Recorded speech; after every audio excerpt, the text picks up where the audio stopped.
Carta a los Hebreos, capítulo 9. La primera alianza tenía un ritual para el culto y un santuario terrestre. En él se instaló un primer recinto, donde estaban el candelabro, la mesa y los panes de la oblación. Era el lugar llamado Santo. Luego, detrás del segundo velo había otro recinto, llamado el Santo de los Santos. Allí estaban el altar de oro para los perfumes y el arca de la alianza, toda recubierta de oro, en la cual había un cofre de oro con el maná, la vara de Aarón que había florecido y las tablas de la alianza. Sobre ella estaban los querubines de la gloria, que cubrían el propiciatorio con la sombra de sus alas. Pero no es este el momento de entrar en detalles.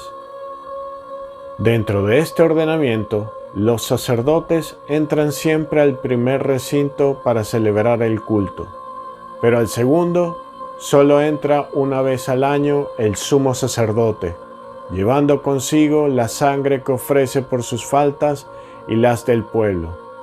El Espíritu Santo da a entender con esto que el camino del santuario no es accesible mientras subsista el primer recinto. Esto es un símbolo para el tiempo presente. En efecto, allí se ofrecen dones y sacrificios que no pueden hacer perfecto en su conciencia al que practica el culto. Solo se trata de prescripciones externas sobre alimentos, bebidas y abluciones diversas, válidas hasta el momento de la renovación. Cristo, en cambio, ha venido como sumo sacerdote de los bienes futuros.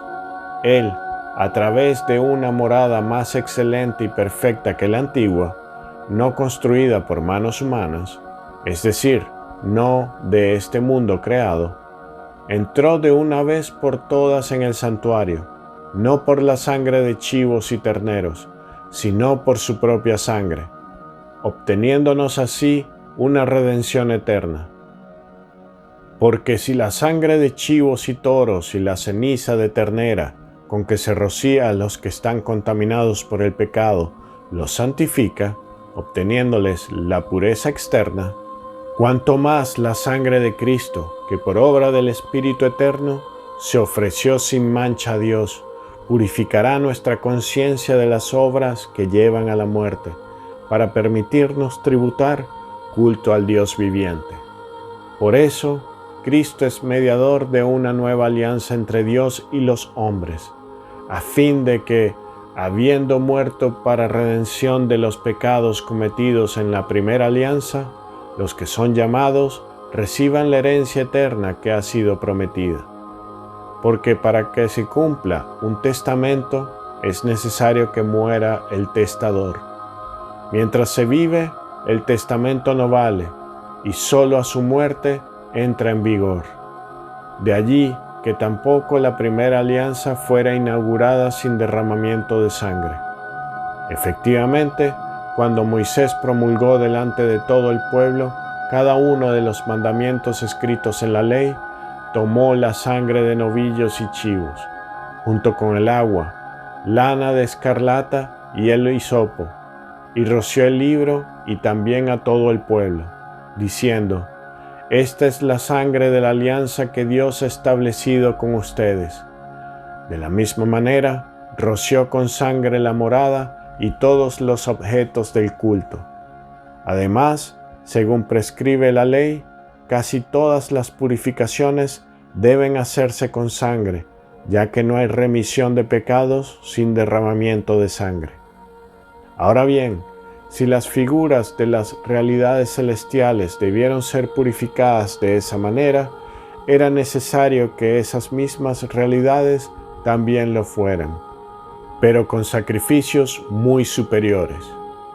Cristo, en efecto, no entró a un santuario erigido por manos humanas, simple figura del auténtico santuario, sino en el cielo, para presentarse delante de Dios en favor nuestro. Y no entró para ofrecerse a sí mismo muchas veces, como lo hace el sumo sacerdote que penetra cada año en el santuario con una sangre que no es la suya, porque en ese caso hubiera tenido que padecer muchas veces desde la creación del mundo. En cambio, ahora Él se ha manifestado una sola vez, en la consumación de los tiempos, para abolir el pecado por medio de su sacrificio.